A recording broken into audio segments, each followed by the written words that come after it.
नमस्कार भक्तों। आज हम सुनने जा रहे हैं भगवान शिवा और माता पार्वती के दिव्य विवाह की पवित्र कथा। यह कहानी प्रेम, तपस्या और भक्ति की अद्भुत मिसाल है। बहुत समय पहले माता पार्वती का जन्म हिमालय पर्वत के राजा हिमवान और रानी मेना के घर हुआ था। बचपन से ही पार्वती अत्यंत तेजस्वी और दिव्य थीं। एक दिन देवर्षि नारदा हिमालय के महल में आए। उन्होंने पार्वती को देखकर भविष्यवाणी की कि उनका विवाह स्वयं भगवान शिव से होगा।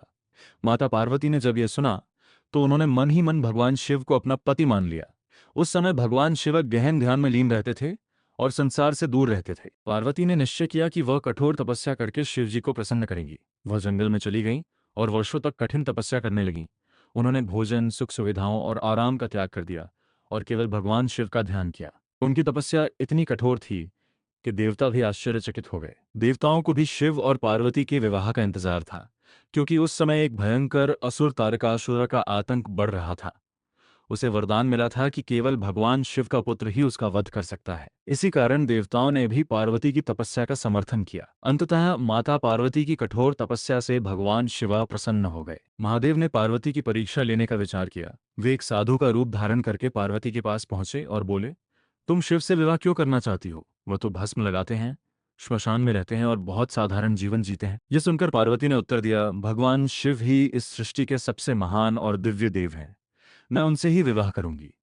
पार्वती की अटूट भक्ति और प्रेम देखकर भगवान शिव अत्यंत प्रसन्न हो गए। तब उन्होंने अपने असली रूप में प्रकट होकर पार्वती को दर्शन दिए और उनके विवाह प्रस्ताव को स्वीकार कर लिया। इसके बाद देवताओं, ऋषियों और गंधर्वों की उपस्थिति में एक भव्य विवाह समारोह आयोजित किया गया। जब भगवान शिव अपनी बारात लेकर हिमालय के महल पहुंचे तो उनकी बारात बहुत अनोखी थी।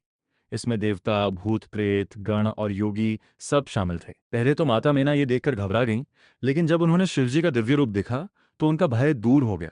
इसके बाद भगवान शिवा और माता पार्वती का विवाह पूरे वैदिक विधि विधान के साथ संपन्न हुआ।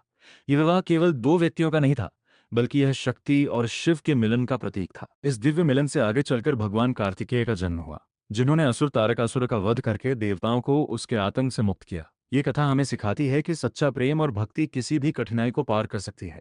माता पार्वती की तपस्या और समर्पण हमें धैर्य और विश्वास की प्रेरणा देता है। इसीलिए भक्त श्रद्धा से कहते हैं, हर हर महादेव, जय माता पार्वती। यदि आपको ये दिव्य कथा पसंद आई हो तो कमेंट में जरूर लिखें। नमः शिवाय।